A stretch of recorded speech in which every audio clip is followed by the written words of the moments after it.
नाज़रीन, आपके इल्म में ये बात आ ही गई है कि दाइए इस्लाम हज़रत मौलाना मोहम्मद कलीम सिद्दीकी दामत बरकातुहुमुल आलिया को कल रात नामालूम मकाम पर ले जाया गया है।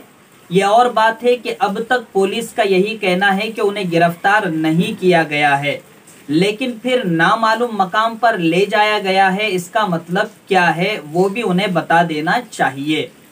खैर, इसे कहा जा सकता है कि हजरत की गिरफ्तारी हो चुकी है, गिरफ्तारी अमल में आ चुकी है।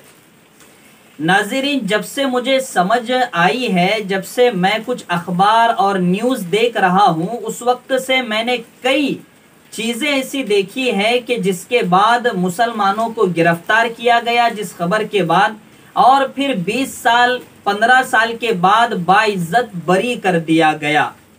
उसकी मिसाल बहुत से उलमा भी हैं और बहुत से मुस्लिम नौजवान भी हैं।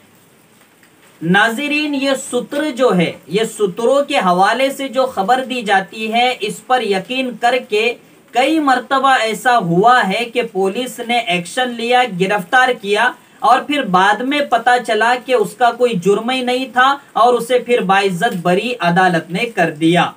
ये मैं नहीं, 2 दिन पहले रवीश कुमार ने प्राइम टाइम में ये बात कही थी कि कई मुसलमानों को सूत्रों के हवाले से, यानी ये जो गोदी मीडिया जो सूत्र के तौर पर पेश करती है कि सूत्र ये बता रहे हैं और सूत्रों के हवाले से ये पता चला है, उस पर एतमाद करके पुलिस पर दबाव बनाया जाता है और पुलिस भी बगैर तहकीक के फिर मुसलमानों को और दीगर लोगों को गिरफ्तार करती है और कई सालों के बाद पता चलता है कि इसका जुर्म ही कोई नहीं था, फिर उसे बाइज्जत बरी कर दिया जाता है।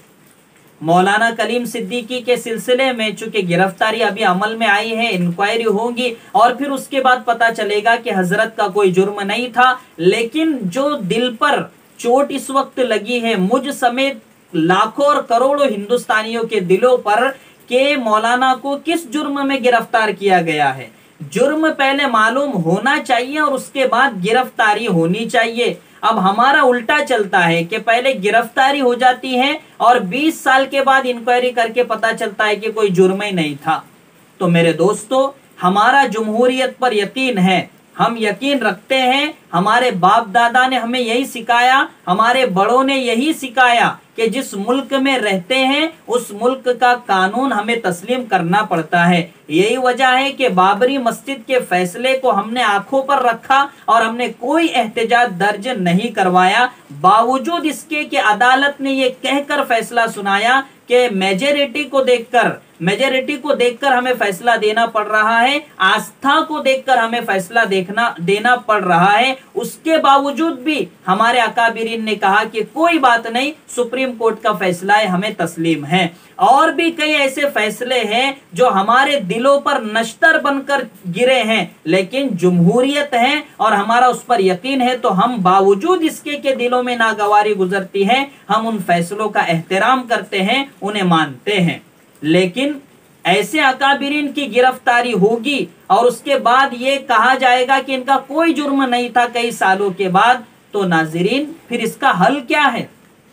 हमारे उलमा को, तमाम बड़े बड़े अमाइदीन को, इसी तरह सेकुलरिज्म पर यकीन रखने वाले बड़े बड़े सेकुलर हमारे हिंदू भाइयों को, सियासी प्लेटफॉर्म के लोगों को, सबको इस पर मुत्तहिद होना होगा, इस पर बात रखनी होगी और इस पर बात उठानी होगी कि जो बड़े बड़े लोगों को पहले गिरफ्तार कर लिया जाता है और बाद में इंक्वायरी की जाती है, बावजूद इसके कि उनके पास सूत्रों के अलावा कोई सबूत नहीं होता, अफवाहों के अलावा कोई सबूत नहीं होता, तो इसका हल क्या है? ये हल निकाला जाना चाहिए और इंक्वायरी के बाद गिरफ्तारी होनी चाहिए। पहले इंक्वायरी होनी चाहिए, उसके बाद गिरफ्तारी होनी चाहिए। इस पर उलमा को और इसी तरह दूसरे हमारे सेकुलर हिंदू भाइयों को आगे आना होगा और इस पर बात रखनी होगी, वरना आज कलीम सिद्दीकी की बारी है तो मुझ जैसे छोटे लोगों की क्या औकात है, और कल हमारे कई बड़े बड़े अकाबिरीन भी इसकी जद में आ सकते हैं। इसलिए मेरे दोस्तों, कानून के दायरे में रहते हुए हमें इस पर बात उठाने की जरूरत है, इस पर बात करने की जरूरत है।